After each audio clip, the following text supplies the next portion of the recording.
ITM college में 15 national women excellence award 2022 का आयोजन किया गया।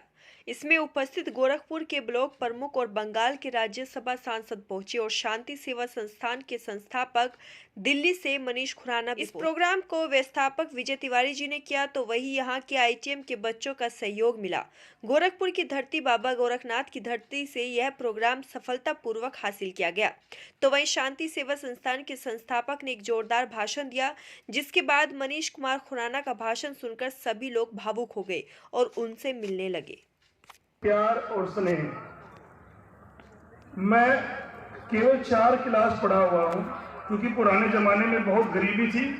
मेरी माँ शांति देवी बर्तन मांजती थी और हम इंतजार करते रहते थे कि रोटी आज मिलेगी या नहीं मिलेगी। और उस समय को देखा है कि हमने 1-2 बार पानी पीकर भी गुजारा किया है। पुराने समय में मैंने कोई ऐसा काम नहीं किया जो नहीं किया। मैंने सिंघाड़े बेचे, मैंने मजदूरी की, मैंने गुब्बारे बेचे और मैंने वो काम किया जो नहीं करना। कबाड़ी का भी काम किया है पुराने समय में। आज मेरे पास दिल्ली में 3 गैस एजेंसी, बड़ी मैंने अपनी तरफ से पूरी मेहनत की है। तो मैं बच्चों को बस एक ही बात कहना चाहूँगा कि जो पसीने से नहाते हैं, जो पसीने से नहाते हैं वो सैलाब बदलते हैं। जो पानी से नहाते हैं वो सैलाब बदलते हैं, परंतु जो पानी से नहाते हैं वो सैलाब बदलते हैं, परंतु जो पसीने से नहाते हैं वो इतिहास बदलते हैं। ये जितने स्टूडेंट तो मेरी हिंदी देख लीजिए, मुझे अपने साइन करने के अलावा कुछ नहीं आता। केवल मैं साइन कर पाता हूँ। मैंने अपने पीए रखा हुआ है जो कि मेरे को पढ़कर बताता है कि सर ये बात यूं है, लेकिन मेरे अंदर काम करने की क्षमता है। और मैं सभी स्टूडेंट से प्रार्थना करूंगा कि अपने माता पिता का सम्मान अवश्य करें। कुछ करें या ना करें, आप कुछ भी बने या ना बने, लेकिन अपने माता पिता का सम्मान करें, धर्म की रक्षा करें।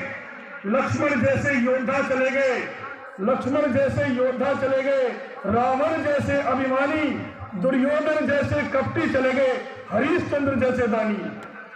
बड़े बड़े लोग चले गए, लेकिन इतिहास उन्हीं को याद रखेगा जिन्होंने अच्छे काम किए होंगे। तो इतिहास बनना है आपको। पढ़ रहे हैं, मेरी आपसे मेरा प्रार्थना, इसका सम्मान और सम्मान सारे संसार में आगे बढ़ाकर चलना है। आपके जो अध्यापक, मैं तो इतना बड़ा नहीं हूँ, जो भी आपके अध्यापक प्रिंसिपल है उनका सम्मान करना है। और मैं शांति में उज्ज्वला प्रधानमंत्री उज्ज्वला योजना कमेटी योजना का चेयरमैन भी हूँ। और दूसरी बात, मैं शांति सेवा संस्थान चलाता हूँ। अब तक मैं अपने जीवन काल में 653 लोगों का अंतिम लावारिस लोगों हैं जिनको कोई नहीं है, उनका मैं अंतिम संस्कार कर चुका हूँ। 3 एम्बुलेंस मेरे पास है। नए वर्ष में 7 एम्बुलेंस और खरीद रहा हूँ। हर जिले में अपने एक ऑफिस बनाऊंगा, चाहे गोरखपुर हो, मेरठ हो, रुड़की हो, बांग्लादेश हो, गुजरात हो, होगी। जहाँ कोई लावारिस या किसी का कोई मर जाता है, कोई डेथ हो जाती है, वो अपने शव को बिहार, पंजाब, बंगाल ले जाना चाहता है, तो मेरी एम्बुलेंस उसको निःशुल्क छोड़कर आएगी। ये मेरा वचन और वादा है। क्योंकि सरकार चाहे किसी की भी रही हो, आज तक किसी सरकार ने ऐसा काम नहीं किया कि किसी की डेथ दिल्ली में हो जाए और उसके शव को बिहार ले जाया जाए, उसका पैसा सरकार दे। लेकिन ये काम मैं करूंगा। लेकिन इस सब में मुझे आपका सहयोग चाहिए। मेरा बस इतना ही कहना है कि धर्म के रास्ते पर चलो, मार्ग पर चलो और खूब मेहनत करो, खूब पढ़ो, खूब लिखो, अपने माता पिता का नाम रोशन करो और गोरखपुर का भी नाम रोशन करो। बस इतनी ही प्रार्थना है। मैं पढ़ा लिखा कम हूँ, बोलने में कोई त्रुटि हुई हो तो मुझे क्षमा कर दीजिएगा। मेरे ब्लॉक प्रमुख जी से आज मेरी मुलाकात हुई, मुझे बड़ी खुशी हुई। सांसद जी से मेरी जो सांसद यहाँ आई हुई है, मैंने उनको दीदी बोला है और मैं वचन करता हूँ कि मैं अपना भाई की तरह धर्म निभाऊंगा। जो वेस्ट बंगाल से दीदी आई है, मेरा उनको भी कोटि कोटि प्रणाम, तिवारी जी को भी प्रणाम, और शांति जो हमारी मैडम है सेवा वाली, उनको भी मेरा प्रणाम। मैं पढ़ा लिखा कम हूँ, लेकिन जितना बोल पाया आपको मेरे कोटि कोटि प्रणाम। जोन 8 का चेयरमैन हूँ उज्ज्वला कमेटी का। गोरखपुर में महिला सशक्तिकरण दिवस में ये जो सम्मान समारोह आयोजित किया जा रहा है, इसमें बताओ आप अतिथि हैं, महिलाओं के सशक्तिकरण के विषय में आप क्या कहना चाहते हैं? मैं महिलाओं के प्रति सम्माननीय दृष्टि से देखता हूँ और महिला शक्तिकरण हमारे लिए दुर्गा का रूप है। मैं तो यही कहना चाहूँगा कि सारे धर्म की जीत होनी चाहिए, अधर्म तो रहना ही नहीं चाहिए। जैसे योगी जी अब हमारे उत्तर प्रदेश के मुख्यमंत्री हैं, उन्होंने बिल्कुल क्राइम को ख़त्म कर दिया है। 24 घंटे बिजली आती है, नालियाँ साफ़ हैं, सड़कें साफ़ हैं, बहुत अच्छे रोड चल रहे हैं। और सबसे बड़ी विशेषता है कि कानून का पालन हो रहा है। जहाँ कानून का पालन होगा वहाँ तो अवश्य ही राम राज्य कहलाएगा। तो ये राम राज्य कहलाया जा रहा है इस समय में।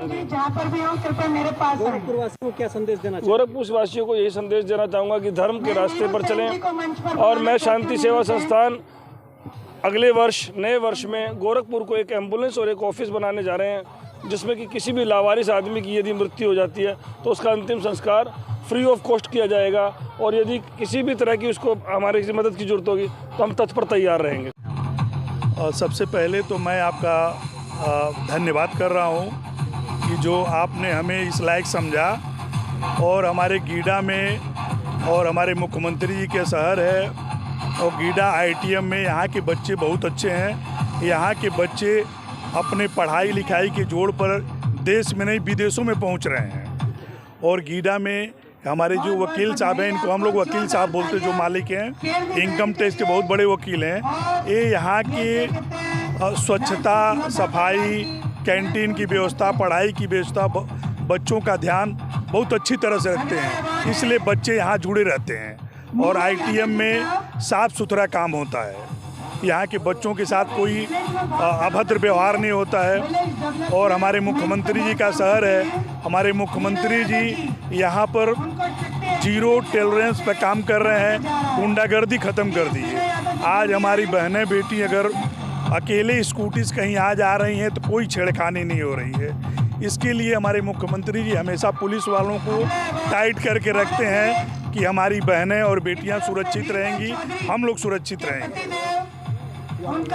और इसके साथ अब गोरखपुर शहर में हमारे मुख्यमंत्री जी हर तरफ रोड, नाली और जितने काम है, एयरपोर्ट देख रहे हैं बना दिए। यहाँ से अब 15-15, 14-14 फ्लाइट जाती हैं, जबकि पहले नहीं कुछ होता था। कुशीनगर में इंटरनेशनल एयरपोर्ट बना दिए और इस गीडा को भी डेवलप के लिए आगे बढ़ाते जा रहे हैं। गीडा में समझिए एक कमर्शियल हब हो गई है, यहाँ पर बड़ी बड़ी फैक्ट्रियाँ लग रही हैं, बड़े बड़े काम हो रहे हैं। आपके साथ दिल्ली से आए हुए महापुरुष है जो शांति सेवा संस्थान के संस्थापक है, उनके बारे में आपने अभी सुना है, क्या कहना चाहेंगे? ये तो भाई हमसे मिल गए अभी और बहुत अच्छा लगा। हम इनके पास जाएंगे, इनकी कार्य योजना, इनकी बात करने की तरीका, इनका जो काम किए हैं बहुत अच्छा काम कर रहे हैं। ये अपने बारे में खुल के बताए कि हमने ऐसे ऐसे किया, ऐसे परेशानी झेला। कोई आज तक कहता नहीं है। सब लोग बढ़ जाने के बाद, बड़ा आदमी बन जाने के बाद संकोच करते हैं, लेकिन भाई साहब की महानता है कि ये बताए कि हम कहाँ से कहाँ तैयार हुए, कहाँ से कहाँ आए।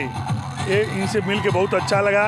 ये बोले हैं गोरखपुर में भी ऑफिस बनाएंगे और इसके लिए हम लोग इनका सहयोग करेंगे, जो सहयोग होगा।